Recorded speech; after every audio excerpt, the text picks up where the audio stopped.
Bismillahirrahmanirrahim. Assalamualaikum warahmatullahi wabarakatuh. Bihamdillahi wassalatu wassalamu ala rasulillah wa ala alihi wa sahbihi wa mawalah wa la hawla wa la quwata illa billahi wa ba'du. Hadirin dan hadirat yang dimuliakan Allah Subhanahu wa taala. Alhamdulillah di malam hari ini kita bisa duduk kembali di Masjid Muhajirin dan kita senantiasa terus mendoakan bagi yang telah membangunnya dan yang ikut memakmurkannya.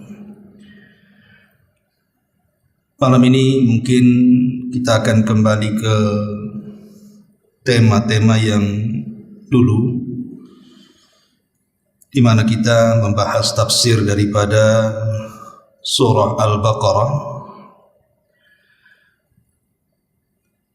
Dan kalau saya tidak ingat, kita sudah sampai ke ayat 25 di dalam surah Al-Baqarah ini. Jadi kita mulai dari ayat 25 dan juga seterusnya. A'udzubillahi minasyaitonir rajim. Bismillahirrahmanirrahim. Wa basyiril ladzina amanu wa 'amilus salihati anna lahum jannatin tajri min tahtihal anhar. Kullama ruziku minha min thamaratir rizqa qalu hadzal ladzi ruzikna min qablu wa utu bihi mutasyabihan wa lahum fiha azwajum mutahharatu wa hum fiha khalidun. Dan sampaikanlah berita kepada mereka orang-orang yang beriman dan orang-orang yang berbuat baik, bahwa bagi mereka disediakan surga-surga yang mengalir sungai-sungai di dalamnya. Setiap mereka diberikan rizki buah-buahan dalam surga-surga itu, mereka pun mengatakan, inilah yang pernah diberikan kepada kami dahulu di dunia. Mereka diberi buah-buahan yang serupa, dan untuk mereka di dalamnya ada istri-istri yang suci, dan mereka akan kekal abadi di dalamnya. Al-Baqarah 25. Baik ma'asyiral muslimin wal muslimat rahimani wa rahimakumullah. Di sini Allah Subhanahu wa taala mengatakan wa basyiril ladzina amanu wa 'amilus shalihat. Sampaikan berita gembira kepada orang-orang yang beriman dan orang-orang yang beramal saleh. Sebagian ahli tafsir mengatakan khitab ayat ini, artinya yang diajak bicara oleh ayat ini adalah Nabi SAW dan para sahabatnya. Jadi Allah Subhanahu wa taala menghabar gembirakan Nabi dan para sahabat di zamannya dengan kabar gembira surga karena iman dan amal saleh mereka. Tapi ahli tafsir yang lainnya mengatakan ayat ini umum, bukan hanya mencakup Nabi dan para sahabat, tetapi seluruh orang-orang yang beriman dan beramal saleh sejak zaman Nabi, hari ini sampai kiamat dibangkitkan. Maka ayat ini berlaku bagi mereka. Kenapa demikian? Karena kaidah memahami Al-Quran itu sebagaimana ma'ruf dicatat oleh para ulama tafsir, al-ibratu bi umumil lafzi la bi khususis sabab. Bahwa mengambil pelajaran dari Al-Quran itu bukan karena khususnya turun ini kepada siapa, tetapi umumnya lafaz ini mencakup siapapun yang membacanya. Artinya bahwa ayat ini umum. Kabar gembira yang diberikan Allah Subhanahu wa taala kepada orang-orang yang beriman dan beramal saleh ini adalah umum, baik bagi orang-orang di zaman Nabi, maksudnya para sahabat, ataupun kita semua yang menjadi umat Nabi sallallahu alaihi wasallam. Maka berbahagialah dengan janji Allah Subhanahu wa taala dalam ayat ini. Di sini Allah Subhanahu wa taala memisahkan antara iman dan amal saleh. Padahal sebenarnya amal soleh itu bagian daripada iman. Seseorang akan meningkat imannya kalau dia banyak melakukan amal solehnya, dan seseorang akan melemah keimanannya kalau dia lemah dalam amal solehnya. Lalu kenapa Allah Subhanahu wa taala memisahkan antara iman dan amal soleh di sini? Para ulama tafsir menyebutnya dengan sebutan dzikrul khas ba'dal am, menyebutkan perkara khusus setelah menyebutkan perkara umum. Untuk apa maksudnya? Supaya manusia paham tentang pentingnya amal saleh untuk meningkatkan iman. Artinya amal saleh dalam meningkatkan iman itu lebih besar dibandingkan yang lain. Sama ketika Allah Subhanahu wa taala menyebutkan kalimat Jibril dipisahkan dengan para malaikat. Allah Subhanahu wa taala mengatakan tanazzalul malaikatu warruhu. Di malam Lailatul Qadar para malaikat itu turun ke bumi dan juga ruh, maksudnya Jibril di sini. Kenapa Jibril dipisahkan dari kalangan malaikat? Bukankah Jibril itu bagian daripada para malaikat? Itulah yang disebut dengan dzikrul khas ba'dal am, menyebutkan perkara khusus setelah sebelumnya menyebutkan perkara umum. Untuk apa maksudnya? Untuk menunjukkan bahwa Jibril ini bukan malaikat biasa, tapi malaikat yang luar biasa, bahkan dia adalah pemimpinnya para malaikat. Makanya dikeluarkan, dikhususkan setelah menyebut kalimat umum untuk mengetahui kedudukan Jibril di antara seluruh para malaikat. Maka dalam ayat ini juga sama. Ketika amal saleh kemudian dikeluarkan dari iman, bukan berarti amal saleh itu bukan bagian daripada iman, tidak. Dia bagian daripada iman. Tapi kenapa disebutkan terpisah? Supaya orang paham bahwa iman itu tidak mungkin tegak kecuali dengan amal saleh. Ma'asyiral muslimin wal muslimat rahimakumullah. Di sini Allah Subhanahu wa taala menjelaskan kepada kita tentang tabsyir, kabar gembira. Kita tahu bahwa sesuatu yang paling besar dari faedah kenapa Allah Subhanahu wa taala menghabar gembirakan bagi orang-orang yang beriman dan beramal saleh dengan surga yang luar biasa kenikmatannya itu. Ulama menyebutnya adalah annaha tunasyid al-amilin, supaya orang-orang yang beramal saleh itu semakin giat dalam melakukan amalnya, semakin semangat. Samalah kalau seandainya Anda ini merekrut karyawan untuk bekerja ke tempat Anda, entah memperbaiki rumah atau memperbaiki peralatan rumah tangga atau memperbaiki kendaraan. Kemudian kita kasih harga yang tinggi. Kamu perbaiki AC ini, kalau saya perbaiki, saya kasih engkau 100 juta. Perbaiki motor saya, kalau selesai saya kasih 200 juta. Padahal harga motor itu tidak sebanding upahnya. Saya kira orang yang memperbaiki motor itu tidak akan main-main, karena upahnya besar. Lah begitu juga orang-orang yang beramal saleh.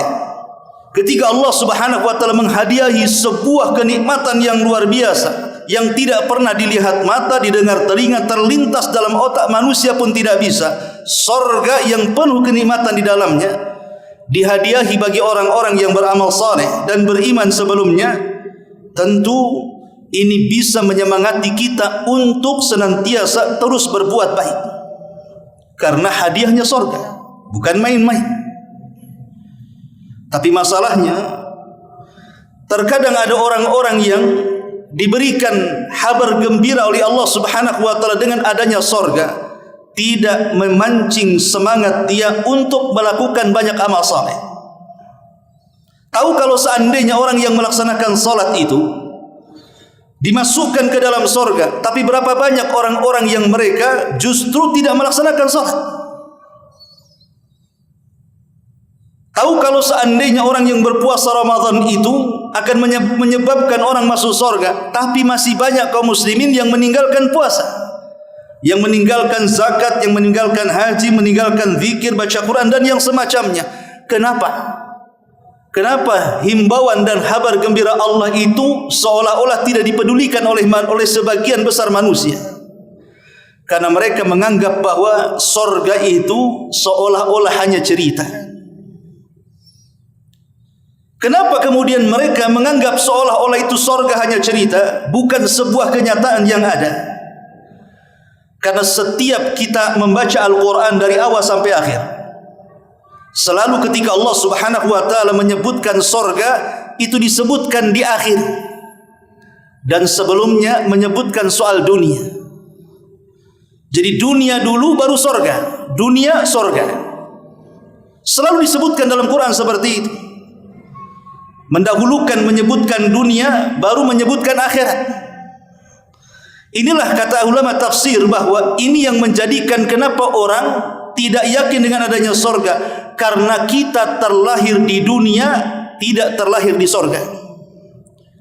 Kalau kita terlahir di surga, saya kira kita tidak mungkin mau di dunia. Jadi kalau seandainya saya, ibu bapak dilahirkan di surga, saya yakin tidak ada yang mau pindah dari surga ke dunia.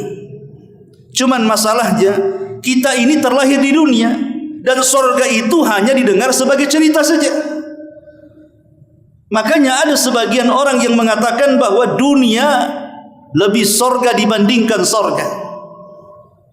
Dari sini Nabi SAW mengatakan, ad-dunya sijnul mu'min wa jannatul kafir. Bahwa surga dunia ini adalah penjara bagi orang-orang yang beriman, tapi dia lebih surga bagi orang-orang kafir. Jadi orang menganggap dunia ini surga, sehingga mereka tidak mau mati dan berpisah dari dunia, sehingga hidup mereka hanya mencari dunia, dan mereka takut dengan adanya kematian karena akan berpisah dengan dunianya. Tapi orang-orang yang beriman tidak demikian. Orang yang beriman justru dunia itu diinvestasikan untuk surga, sehingga saat menjelang ajalnya dia sangat bahagia karena dia akan berpindah dari kehidupan yang hina menjadi kehidupan yang bahagia. Dahulu ada seorang alim namanya Al-Hafidh Ibnu Hajar Al-Asqalani rahimahullahu ta'ala. Ma'ruf Ibnu Hajar ini ulama besar. Dialah yang mengarang kitab Bulughul Maram. Dia juga yang mengarang Syarah Sahih Bukhari. Banyak kitabnya yang dibaca oleh ulama-ulama dunia. Bahkan tidak ada pesantren kecuali membaca kitabnya. Al-Hafidh Ibnu Hajar Al-Asqalani pernah menjadi seorang hakim di zamannya ketika berada di Mesir. Jadi beliau diangkat oleh negara menjadi seorang hakim. Tentu seorang hakim negara yang mengeluarkan fatwa bukan orang biasa. Dia diberikan kekayaan oleh negara, diberikan kendaraan oleh negara, diberikan pakaian, makanan yang enak oleh negara. Karena dia sangat mulia kedudukannya. Satu hari Ibnu Hajar ini keluar ke pasar, hendak membeli sesuatu. Tiba-tiba di pasar, yang namanya ulama besar, murid-muridnya di mana-mana, satu pasar keluar semua. Kemudian menghampiri Al-Hafidh Ibnu Hajar ini, hanya ingin mencari berkahnya. Ada yang bertanya, ada yang ingin salaman saja, hanya ingin menyapa saja, karena mereka sangat memuliakan ulama di zaman itu. Ma'ruf karena di zaman itu ilmu dan para ulama memang dimuliakan. Kalau sekarang ya mungkin tidak seperti zaman dulu. Sedikit yang memuliakan ilmu dan ulama itu. Sehingga di pojok pasar ada seorang Yahudi yang sangat miskin, memandang pemandangan seperti itu. Orang yang miskin ini heran, kok ada orang dimuliakan sedemikian rupa, datang saja satu pasar keluar dan memuliakannya. Jadi dia bertanya, si Yahudi, kepada seorang muslim di sebelahnya, tahukah kamu siapa orang itu? Enak sekali hidupnya, kendaraannya bagus, pakaiannya indah, dimuliakan lagi. Maka orang muslim sebelahnya menasihati, celaka engkau, tidak tahu engkau ya, dia adalah mufti negeri kita ini, dia adalah ulama besar, Al-Hafidh Ibnu Hajar Al-Asqalani. Kata Yahudi kafir ini mengatakan kepada seorang muslim, bisakah kau antar aku kepada dia? Aku ingin bertanya kepadanya. Akhirnya kemudian Yahudi kafir ini diantar oleh seorang muslim menghadap Ibnu Hajar Al-Asqalani. Tentu seorang ulama sangat senang ketika ada orang non muslim datang dan ingin bertanya. Kemudian setelah dihadapkan orang Yahudi kafir ini, dia mengatakan, wahai imam, bisa enggak kami bertanya sesuatu kepadamu? Kata Imam Ibnu Hajar, silakan. Apa yang akan kau tanyakan? Maka sang Yahudi ini mengatakan, wahai imam, bukankah engkau memandang kami itu kafir di matamu? Kata Imam Ibnu Hajar, tentu. Di mataku engkau kafir. Kata Yahudi ini mengatakan, baik. Bagaimana pendapatmu dengan sebuah hadis yang disabdakan Nabi? Kemudian kata Ibnu Hajar mengatakan, tentu. Apa itu? Kemudian sang kafir membacakan hadis, ad-dunya sijnul mu'min wa jannatul kafir. Wa imam, bukankah nabimu mengatakan bahwa dunia ini adalah penjara bagi orang-orang yang beriman dan sorga bagi orang kafir? Saya di matamu adalah kafir. Kenapa seolah-olah dunia ini membelenggu diri, seolah-olah penjara bagiku? Aku tidak pernah hidup enak sejak kecil sampai sekarang. Aku ini orang miskin. Katanya dunia di matamu bagi orang kafir itu surga, tapi di mataku dunia adalah neraka. Sementara engkau di matamu seorang mukmin, tetapi saya lihat engkau tidak terpenjara dengan dunia. Engkau malah memiliki kendaraan yang indah, digaji pemerintah, bajumu bagus, kau dimuliakan manusia. Mana ada penjara bagimu? Yang ada aku yang dipenjara, engkau yang berada di surga. Kalau pertanyaan ini disampaikan kepada kita, mungkin kita susah menjawabnya. Tapi karena pertanyaan ini dilontarkan kepada sang imam ulama besar, tentu jawabannya sudah ada di kepalanya. Maka Al-Imam Ibnu Hajar Al-Asqalani mengatakan, wahai ya kafir, sesungguhnya kenapa Nabi kami mengatakan dunia ini penjara bagi orang yang beriman dan surga bagi orang kafir? Saya walaupun seperti yang kau lihat, memiliki kendaraan yang sangat bagus, kemudian juga pakaian yang sangat indah, kemudian digaji pemerintah, bagi saya dunia tetap penjara. Kenapa? Kata Imam Ibnu Hajar mengatakan, bagi saya, kita orang yang beriman, dunia ini tetap penjara. Kemudian Imam Ibnu Hajar menjelaskan, karena kami belum terbebas dari amal saleh dan kewajiban. Sekaya apapun manusia tetap harus sholat. Sekaya apapun manusia tetap dia harus puasa Ramadan, harus haji kalau mampu, harus zakat kalau sudah sampai haul dan nisabnya, harus banyak melaksanakan ibadah, membaca Quran, berzikir, bersilaturahim, birrul walidain, dan ibadah yang banyak. Kita tidak bisa lepas seperti yang engkau lakukan. Engkau wahai kafir, kau senang-senang saja, kau tidak sholat, kau tidak puasa, kau tidak apa-apa, tapi kami terbebani dengan itu semuanya.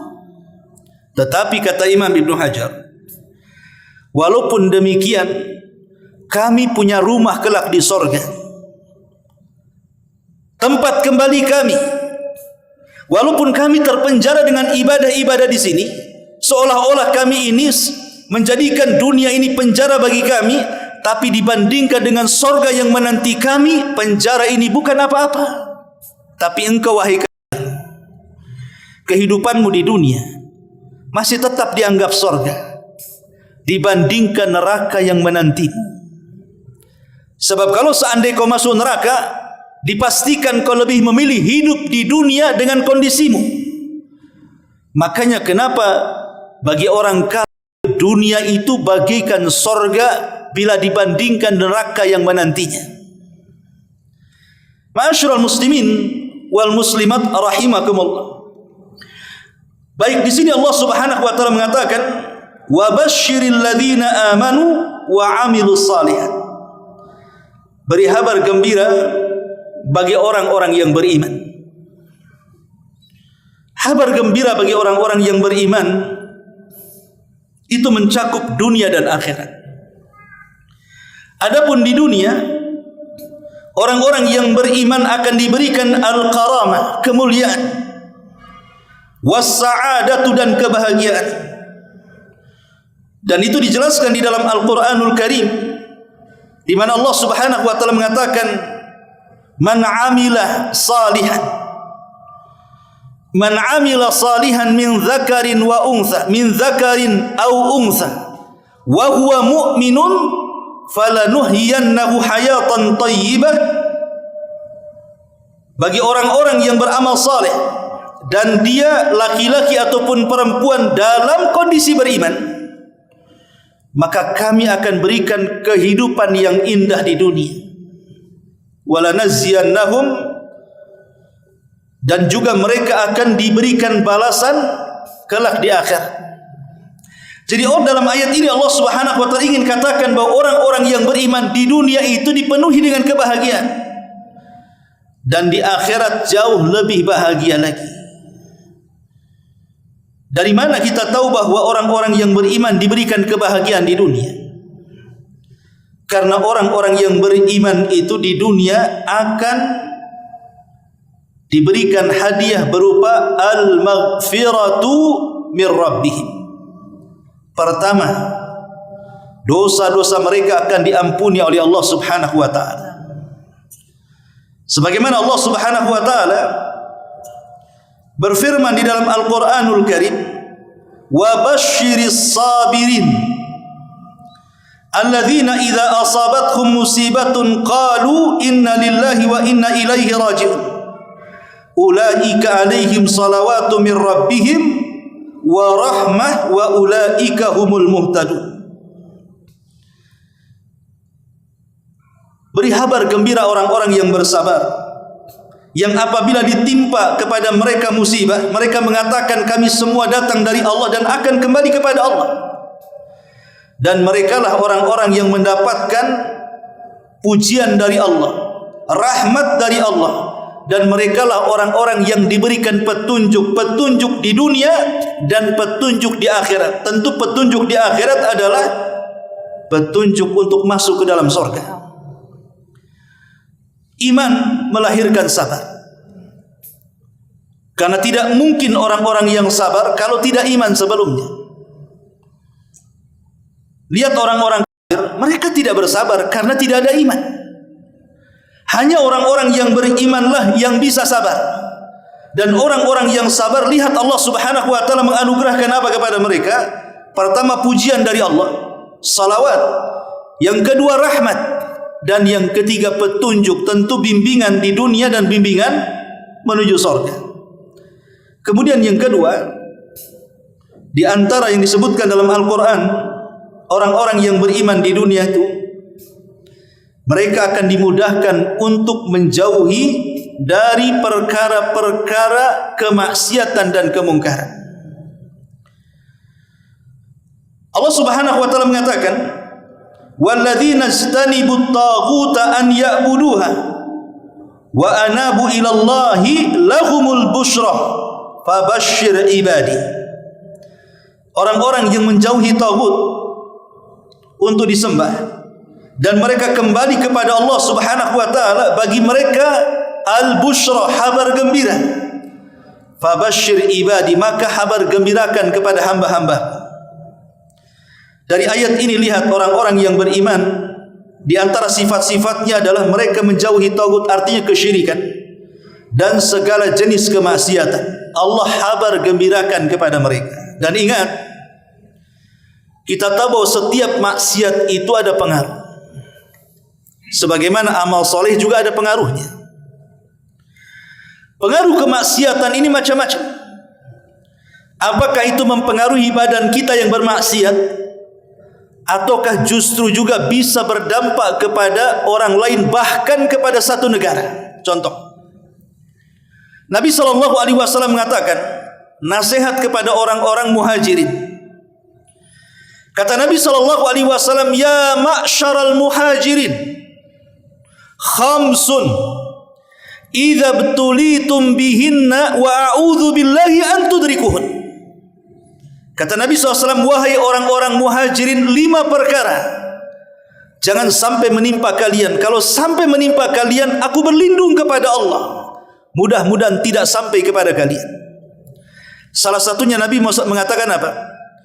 Man lam tadharil fahishatu fi qaumin qat hatta tu'linu biha illa fasha fihimut ta'un wal auja lam takun madat fi aslafihimul ladzina madaw. Tidaklah sebuah kemungkaran, fahisha itu diartikan perzinahan, homoseksual, LGBT lah bahasa kitanya. Tidaklah sebuah perzinahan dan LGBT itu menyebar di mana-mana tanpa memiliki rasa malu lagi, kecuali Allah Subhanahu wa taala akan kirimkan kepada mereka penyakit taun dan penyakit-penyakit yang belum terjadi di zaman Nabi. Lihat hari ini, mungkin tidak ada taun, tapi wabah-wabah yang lainnya terjadi akibat perzinahan dan homoseksual. Penyakit yang ma'ruf yang sampai hari ini diteliti oleh para ulama, dunia farmasi dan kedokteran, bahkan orang-orang hebat sekalipun, sampai hari ini belum mampu menemukan obat yang disebut dengan AIDS. Ya, pencegahan ada, tapi penyembuhan belum ditemukan. Okelah kita katakan bahwa seandainya seluruh orang-orang cerdas itu berkumpul satu dunia, kemudian mereka menemukan obat untuk mengobati penyakit ini, ketahuilah bahwa mereka bukan sedang memerangi penyakit AIDS sebenarnya. Yang mereka sedang perangi itu bukan penyakit AIDS, tetapi yang mereka sedang perangi adalah Allah Subhanahu wa taala. Selama manusia itu masih berzina, selama manusia itu melakukan homoseksual dan penyakit-penyakit lainnya, maka selama itu Allah akan tetap mengirimkan balanya. Seandainya lah penyakit itu ditemukan obatnya, pasti Allah akan kirimkan penyakit yang jauh lebih berbahaya dibandingkan itu.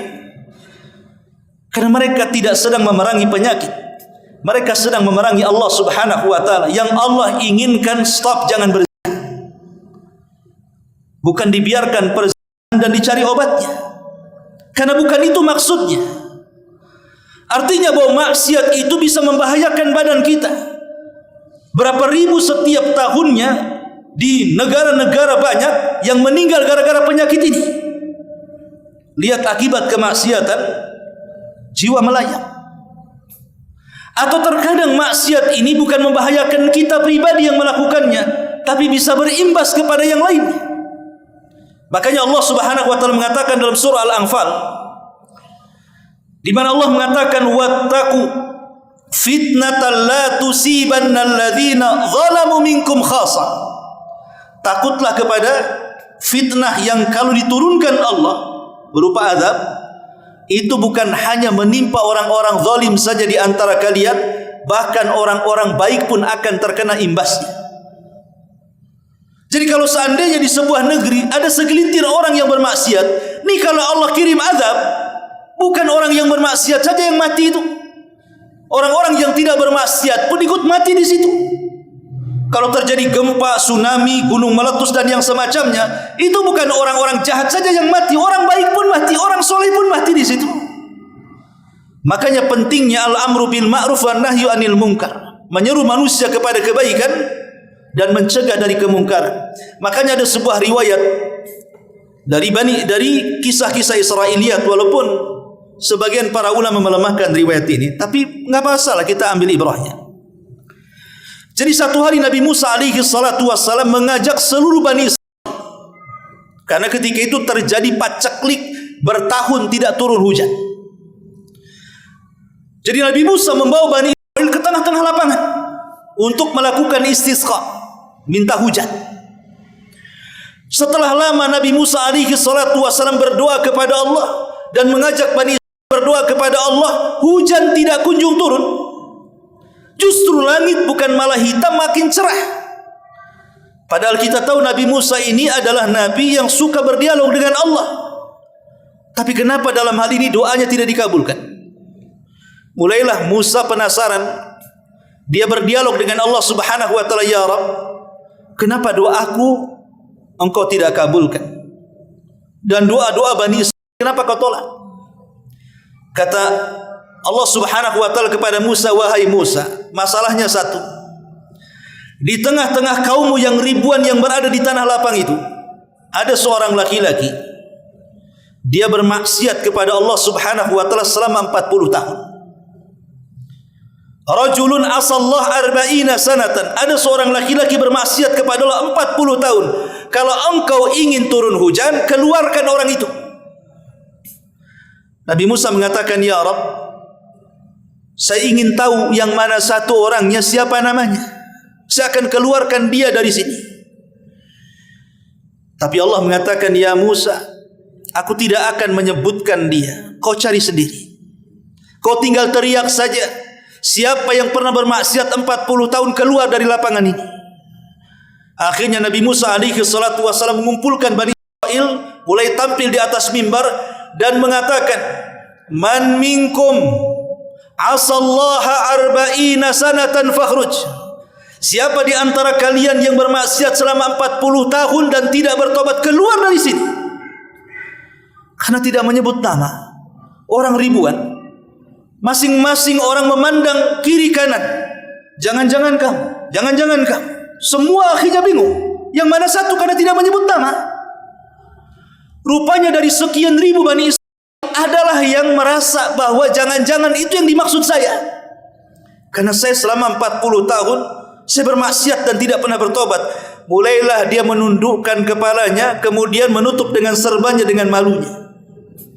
Kemudian dalam hatinya dia mengatakan, ya Rabb, aku sudah 40 tahun bermaksiat kepadamu. Engkau tutup aibku. Apakah hari ini kau akan bongkar aibku? Engkau sudah menutup aibku selama 40 tahun. Tidak ada orang yang tahu aku ini ahli maksiat. Apakah hari ini engkau akan bongkar aibku di hadapan ribuan orang-orang di sini? Maka dia menangis, kemudian meneteskan air mata dan mengatakan, ya Rabb, tubtu ilaika ya Rabb. Aku bertobat sungguh-sungguh kepadamu ya Rabb. Maka setelah ini aku tidak akan maksiat lagi. Ketika dia bertobat, menangis, dan dia berjanji tidak kembali ke maksiat, tiba-tiba langit yang tadinya cerah menjadi gelap dan siap menurunkan hujannya. Nabi Musa alaihi salatu wassalam heran. Kenapa Allah subhanahu wa ta'ala langsung menggelapkan langit padahal belum ada yang keluar dari situ? Maka dia datang lagi menghadap Allah dan mengatakan, ya Rabb, bukankah kau tadi mengatakan engkau tidak akan mengijabah doa-doa kami dan tidak mungkin memberikan hujan sampai kau keluarkan satu orang yang bermaksiat 40 tahun. Orang itu belum keluar. Kenapa kau ijabah? Maka Allah mengatakan, ya Musa, orang yang bermaksiat 40 tahun itu sudah bertobat. Karena tobatnya inilah aku turunkan hujan. Maka Musa mengatakan, ya Rabb, tunjukkan siapa dia. Siapa namanya? Saya ingin tahu siapa dia. Maka Allah mengatakan, ya Musa, ketika orang itu 40 tahun bermaksiat, ku tutup aibnya. Sekarang dia sudah bertobat, ku bongkar aibnya. Ketika bermaksiat saja ku tutup aibnya, masa setelah bertobat ku bongkar aibnya? Lihat bagaimana rahimnya Allah Subhanahu wa taala kepada kita. Bayangkan kalau seandainya maksiat kita satu saja dibongkar, boleh jadi kita bisa mati berdiri, malu dan dipermalukan oleh manusia. Tapi Allah itu rahim. Banyak di antara kita yang ditutup aibnya, sehingga walaupun kita ini sebenarnya hina di mata manusia, tetap memuliakan kita. Kenapa? Karena Allah itu sitir, maha penutup aib. Bersyukurlah kepada Allah yang masih menutup aib kita. Makanya kenapa termasuk dosa besar orang yang menceritakan aibnya sendiri kepada orang lain. Kata Nabi SAW, ada manusia yang ketika kemudian dia bermaksiat di malam hari, tiba-tiba dia bongkar aibnya kepada manusia di siang hari. Atau bermaksiat di siang hari, Allah sudah tutup aibnya, dia bongkar pula maksiatnya di malam hari. Maka orang ini adalah seburuk-buruk manusia di hadapan Allah Subhanahu wa taala. Inilah Allah mengatakan kepada Musa, wahai Musa, ketika dia bermaksiat ku tutup aibnya, masa setelah kau tobat aku bongkar aibnya? Tidak bisa, wahai Musa. Maka sejak itu Nabi Musa tidak tahu siapa orang. Tapi dari sini kita tahu, lihat akibat satu orang yang bermaksiat, tidak turun hujan dan menjadikan kekeringan dan membahayakan ribuan manusia. Satu orang yang bermaksiat, satu negara bisa rugi. Itulah maksiat namanya. Ma'asyiral muslimin yang dimuliakan Allah Azza wa Jalla, hanya orang-orang yang beriman yang akan menjauh dari kemaksiatan. Karena iman itu yazid wa yankus. Dia bisa berkurang, dia bisa bertambah.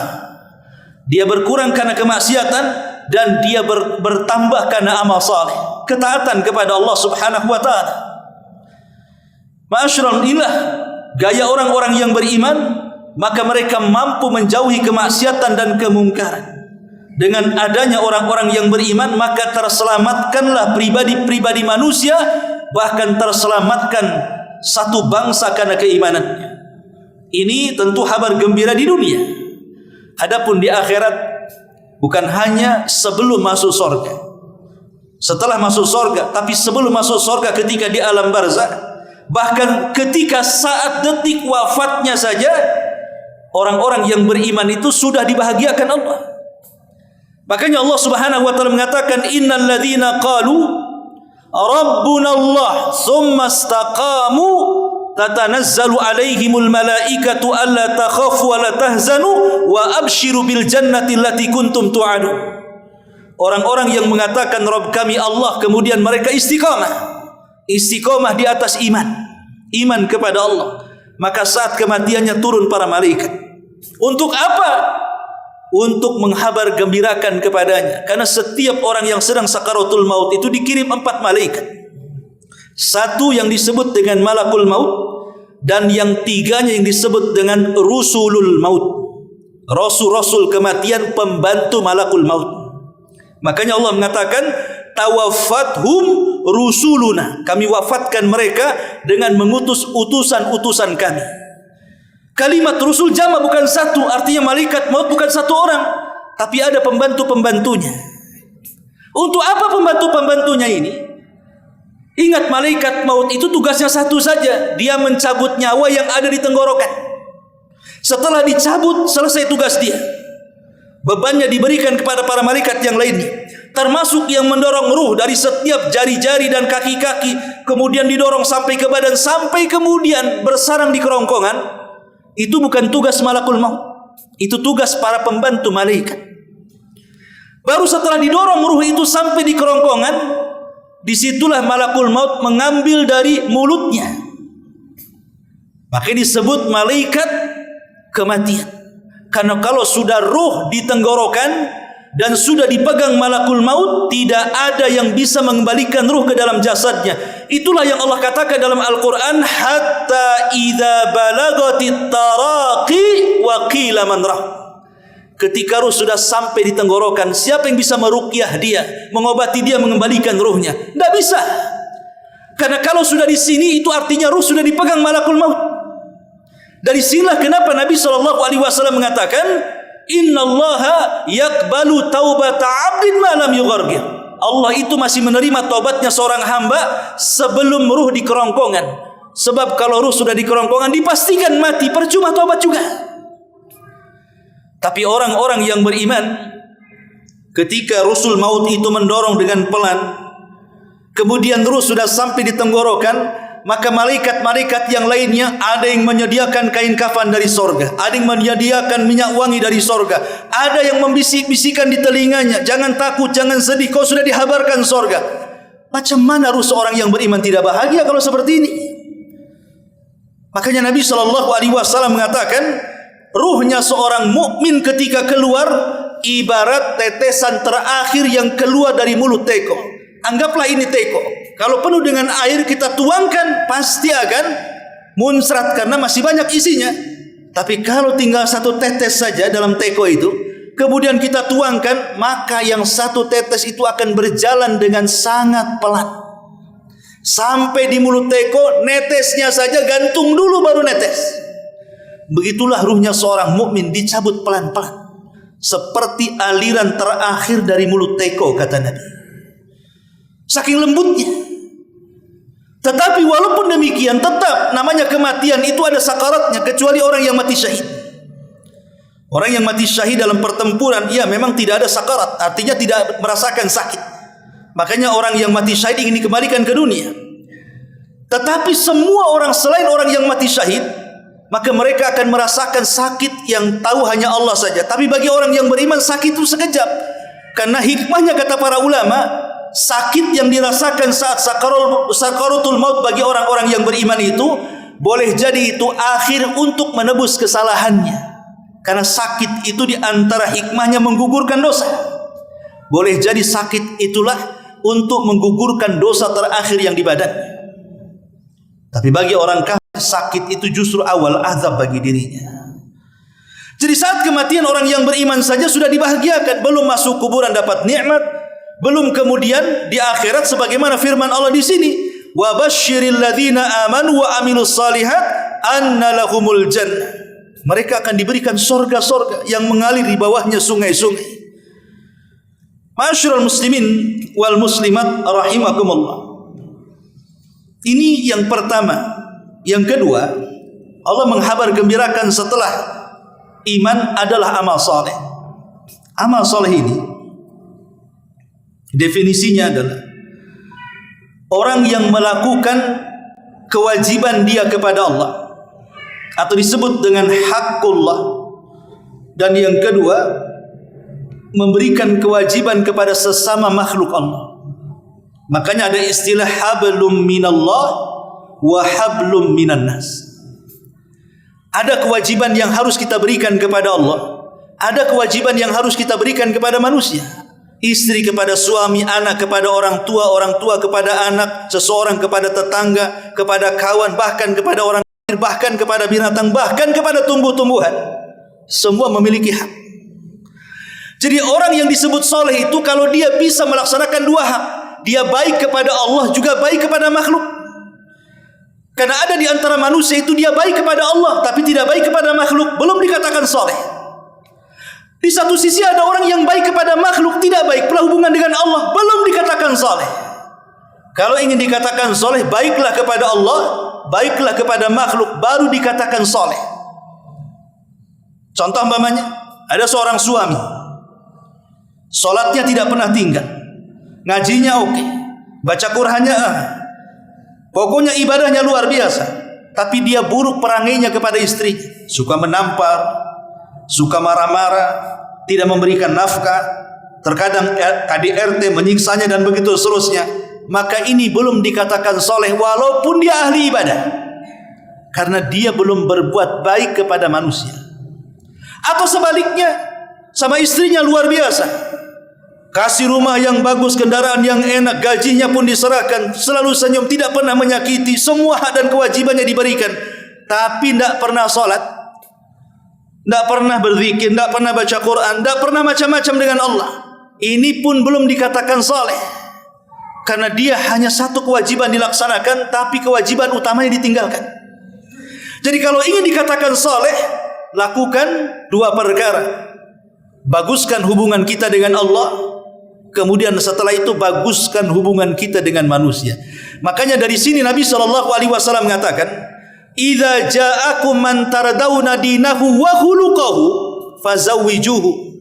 Kalau ada seorang laki-laki mau melamar salah satu anak dari putri kita, umpamanya kita punya anak perempuan, datanglah laki-laki kepada kita untuk melamar anak kita. Apa kata Nabi SAW? Lihat dua perkara. Pertama agamanya, yang kedua akhlaknya. Kalau agamanya oke, akhlaknya top, kata Rasul, nikahkan anak kita dengan dia. Kalau tidak, hancur anak kita. Kenapa? Karena orang ini sudah memiliki syarat kebahagiaan. Kebahagiaan yang pertama, hubungan dia dengan Allah, agamanya. Kebahagiaan yang kedua, hubungan dia dengan makhluk, akhlaknya. Kalau hanya memilihkan agamanya saja tapi tidak berakhlak, anak kita tidak akan bahagia. Kalau hanya memilihkan akhlaknya saja, dicampakkan agamanya, tidak akan bahagia. Ambil dua-duanya. Masalahnya, kalau zaman sekarang jarang orang yang berpikir ke situ. Kalau seandainya ada dua laki-laki, satu santri saya Jabal Uhud, hafal Quran, tapi miskin, tinggal di Ruli. Yang satu pula dokter, tinggal di Sukajadi, gajinya ratusan ribu, rumahnya bagus, kendaraannya mewah. Datang dua-duanya melamar putri kita. Kira-kira mana yang dipilih? Santri saya atau dokter spesialis? Nggak mungkin orang berpikir, nantilah kasih dokter dulu. Nanti kalau yang muridnya Ustadz tuh kalau punya adik lagi, paling gitu jawabannya. Supaya nggak tersinggung kan? Karena apa? Kita berpikir soal dunia masalahnya. Tidak terpikir bahwa kehidupan ini bukan sekali. Kehidupan ini bisa dua kali. Makanya Allah mengatakan, kaifa takfuruna billahi wa kuntum amwatan fa ahyakum thumma yumitukum thumma yuhyikum thumma ilaihi turja'un. Bagaimana kalian bisa kufur kepada aku, kata Allah. Dulu kalian tidak ada, kami hidupkan kalian, kami wafatkan kalian, kami hidupkan kembali kalian, dan kepada Allah lah kalian dikembalikan. Lihat, Allah menyebut dua kata hidup. Artinya apa? Manusia akan hidup di dua kata hidup ini. Kehidupan pertama adalah kehidupan dunia, dan kehidupan kedua adalah kehidupan akhirat. Ingat, kehidupan kedua ditentukan oleh kehidupan pertama. Kehidupan akhirat itu ditentukan oleh kehidupan dunia. Dan ingat bahwa kehidupan dunia ini sangat pendek. Kehidupan akhirat itu sangat panjang dan sangat kekal dan sangat abadi. Sampai-sampai ada istilah, sependek-pendeknya kehidupan akhirat pasti dia panjang, tapi sepanjang-panjangnya kehidupan dunia pasti dia pendek. Mana ayatnya? Inna yawman inda rabbika ka alfi sanatin mimma ta'udun. Satu hari kehidupan akhirat dibandingkan kehidupan dunia ibarat 1000 tahun. Kalau seandainya orang masuk neraka satu hari, seolah-olah disiksa di dunia 1000 tahun. Bayangkan, kalau orang masuk surga satu hari, seolah-olah mendapatkan kenikmatan di dunia 1000 tahun. Itulah yang saya katakan, sependek-pendeknya kehidupan akhirat pasti dia panjang, tapi sepanjang-panjangnya kehidupan dunia pasti dia pendek. Tetapi panjangnya kehidupan akhirat tetap ditentukan oleh pendeknya kehidupan dunia. Maka hati-hati hidup di dunia, karena menentukan baik buruknya di akhirat. Makanya ada istilah dalam Quran itu, wa man ya'mal mithqala dzarratin khairan yarah wa man ya'mal mithqala dzarratin syarran yarah. Sekecil apapun yang kita tanam di dunia pasti akan dituai di akhirat. Kebaikan menuai kebaikan, keburukan menuai keburukan. Begitulah Allah Subhanahu wa taala katakan dalam Quran. Maka amal saleh dan iman dan amal saleh ini adalah kebahagiaan, kunci kebahagiaan kita di dunia dan juga di akhirat. Di sini Allah mengatakan, wa basyiril ladzina amanu wa amilus shalihat anna lahum jannatin tajri min tahtihal anhar. Kemudian Allah katakan bagi mereka sorga-sorga yang mengalir di bawahnya sungai-sungai. Ingat, sorga itu bukan satu tapi banyak, sesuai dengan tingkatan. Di zaman Rasul ada seorang sahabat namanya Al-Harith. Ketika ditugaskan oleh Nabi SAW untuk menjaga perbatasan, Karena saat berperang kalau malam kan istirahat. Jadi kan ada tim ronda untuk menjaga pasukan. Rupanya ketika dia ngeronda, disangkanya musuh. Ada sahabat yang kemudian mengambil busur panah dan anak panahnya dilesatkan kepada dia. Padahal itu sahabat. Disangkanya musuh. Padahal dia sedang ronda. Disangkanya mata-mata musuh masuk. Mati dia gara-gara panah itu. Kemudian setelah itu esoknya berperang dan Allah menangkan peperangan. Saat pulang, semua keluarga tentu menanti keluarganya yang selamat ataupun yang syahid. Maka Ummu Haris, ibunya Al-Haris ini bertanya kepada para sahabat, mana anakku? Kenapa belum pulang? Orang-orang mengatakan anakmu tertembak salah sasar. Kemudian ibunya, kalau begitu anakku tidak mati syahid. Karena tidak mati dalam peperangan. Karena ini kan mati salah sasar namanya. Apakah anakku di surga atau di neraka? Maka dia datang kepada Nabi SAW sambil nangis dan mengatakan, ya Rasulullah, ainal Haris? Di mana Haris putraku? Maksudnya kalau dia mati, apakah dia masuk surga atau neraka? Di mana putraku? Maka Nabi SAW mengatakan, putramu ada di surga yang paling tinggi. Maksudnya surga ada. Dan surga itu bukan satu tingkatan, kata Nabi. Artinya surga itu banyak tingkatan. Makanya Syekhul Islam Ibnu Taimiyah rahimahullah taala ketika memberikan catatan kepada hadis Nabi SAW kepada para pembaca Quran nanti di sorga, Allah mengatakan dan mengumpulkan orang-orang yang pakar Quran, yang gemar membaca Quran itu. Apa kata Allah? Iqra, baca Quran, wartaq, naik kau ke sana. Kemudian diletakkan rop-rop sayap di pundaknya dan dia pun terbang. Kata Nabi SAW, warattil kama kunta turatil fid dunya. Tartilkan bacaanmu sebagaimana kau membaca Quran di dunia, kau tartilkan juga di sini. Fa inna manzilataka inda akhiri ayatin taqruha. Tempat dudukmu di sorga ditentukan dengan akhir ayat yang kau baca di dunia. Ulama mengatakan semakin banyak baca Quran semakin tinggi tingkatannya. Syekhul Islam Ibnu Taimiyah ketika memahami ayat ini mengatakan bahwa jumlah tingkatan di sorga itu sebanyak ayat dalam Al-Quran. Berapa ayat dalam Al-Quran? 6.500 kurang lebih. Sebanyak itulah tingkatan di sorga. Dan satu tingkatan ke tingkatan berikutnya bagaikan langit dan bumi. Satu tingkatan ke tingkatan itu bagaikan langit dan bumi. Sementara tingkatan di sorga itu sebanyak ayat dalam Quran. Bahkan ada sebagian ulama mengatakan sebanyak huruf dalam Quran. Saking banyaknya tingkatan, makanya di sini menggunakan jamak. Lahumul jannat, bahwa sorga itu bukan satu tapi banyak, sesuai dengan tingkatannya. Kemudian Allah mengatakan tajri min tahtihal anhar. Di dalamnya mengalir sungai-sungai. Allah mengatakan dalam surah Muhammad ayat 15. Masalul jannati allati wu'idal muttaqun. Fiha anharun min ma'in ghairi asin. Wa anharun min labanin lam yataghayyar ta'mu. Wa anharun min khamrin ladzatin lisyaribin. Wa anharun min asalin musaffa. Perumpamaan sorga yang dijanjikan kepada orang-orang yang bertakwa. Di dalam sorga itu ada sungai dari air yang tidak berubah rasanya dan juga tidak berubah baunya.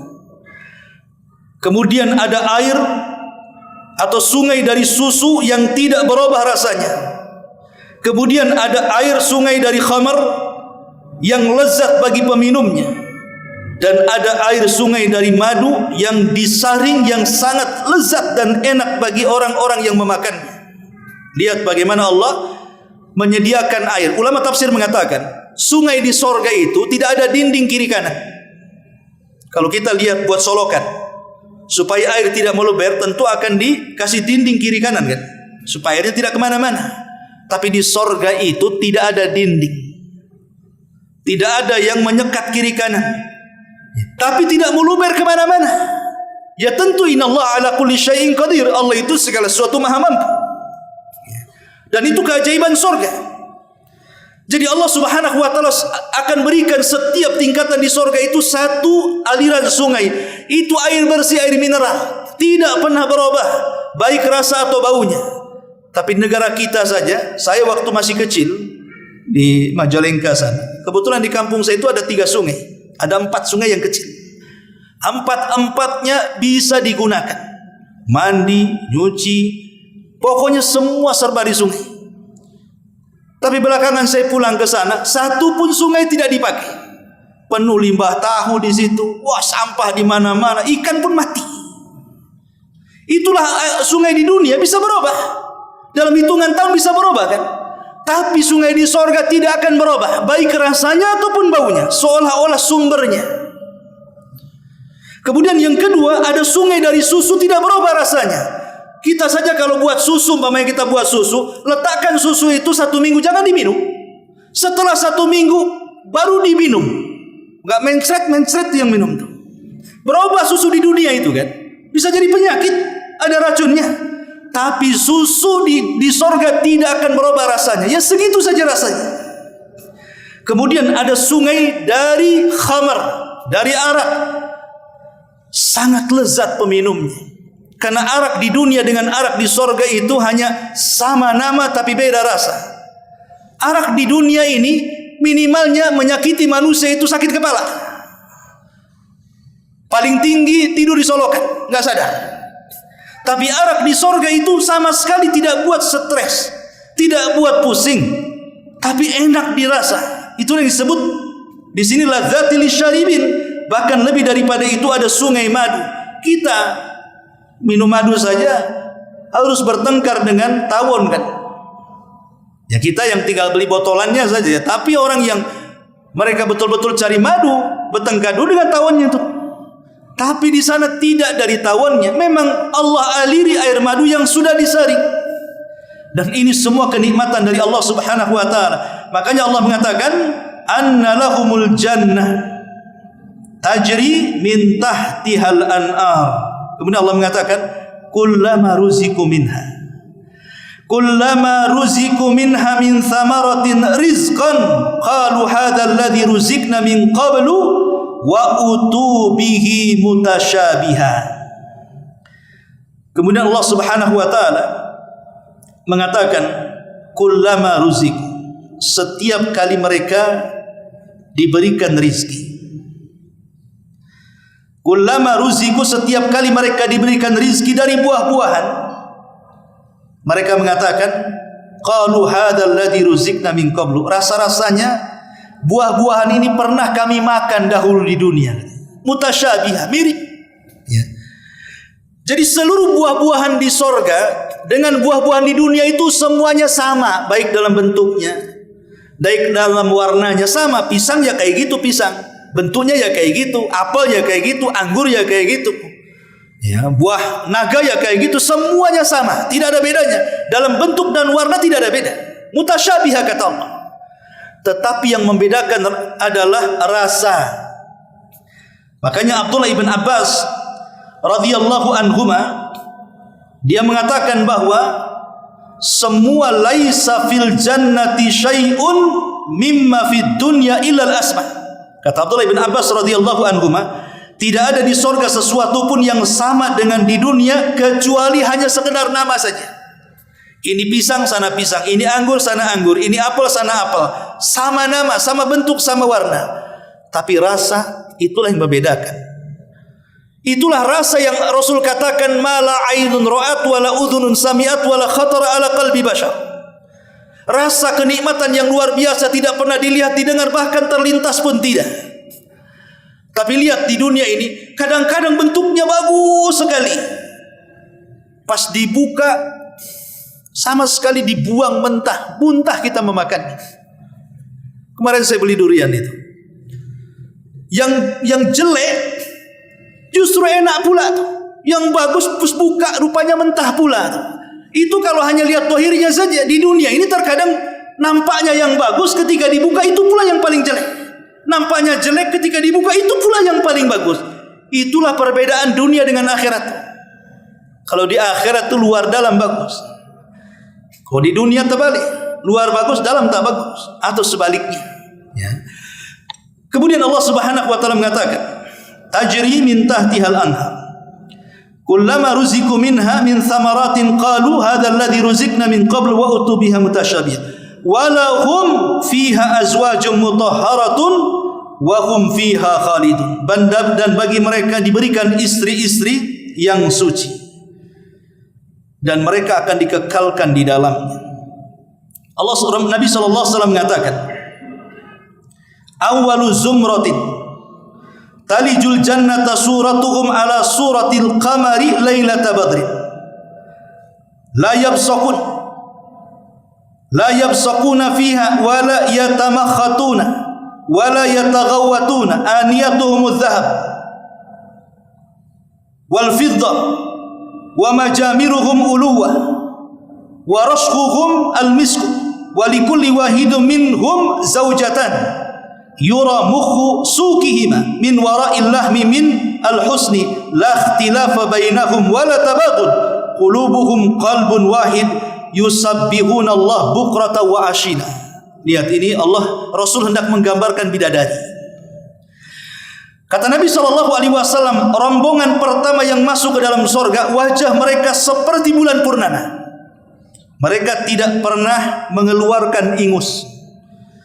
Penduduk surga itu tidak beringus. Di dunia ini bentar-bentar batuk, keluar dahaknya, keluar umbalnya. Ya. Kalau bersin keluar umbal. Di surga nggak ada umbal, nggak ada dahak. Kemudian kata Nabi, mereka tidak meludah. Di surga tidak ada orang meludah. Kemudian tidak pula mereka buang air besar. Di surga tidak ada toilet, baik toilet pribadi atau umum. Siapa yang buang hajat? Nggak ada yang buang hajat di sana. Di surga itu perabotan mereka di dalamnya terbuat dari emas, dan sisir mereka terbuat dari emas dan perak. Sisir saja dari emas dan perak. Kalau kita dari plastik, made in China lagi. Penghangat mereka terbuat dari kayu cendana. Keringat mereka seharum minyak misik. Jadi keringatnya saja seharum minyak misik. Keringat kita sesuai dengan yang kita makan kan? Makan sambal terasi, keringat bau terasi. Makan pete, keringat bau pete. Itu apa yang kita makan, itu yang keluar dari badan kita. Tapi penduduk surga keringatnya seperti minyak misik. Kemudian Nabi mengatakan setiap penduduk surga minimalnya diberikan 2 bidadari. Minimal 2 bidadari.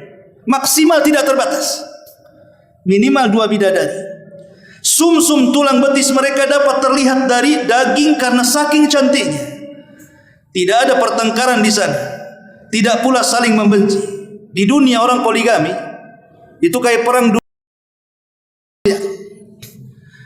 Tapi di surga walaupun bidadarinya banyak, madunya banyak, kata Nabi SAW, tidak saling membenci, tidak saling bertengkar. Hati mereka bagikan hati yang satu, yang senantiasa bertasbih di pagi hari dan juga bertasbih di petang hari.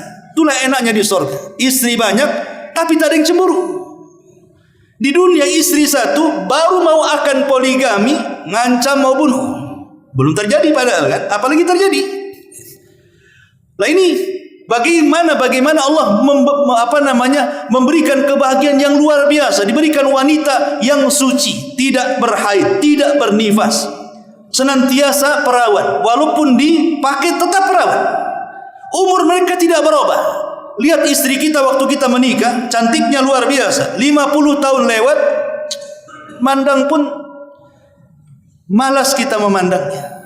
Tapi lihat wanita surga itu usianya antara 23 sampai 32 sampai 33. Segitu saja umurnya. Antara 32-33. Tidak akan berubah. Makanya dahulu di zaman Rasul ada seorang nenek-nenek datang kepada Rasul.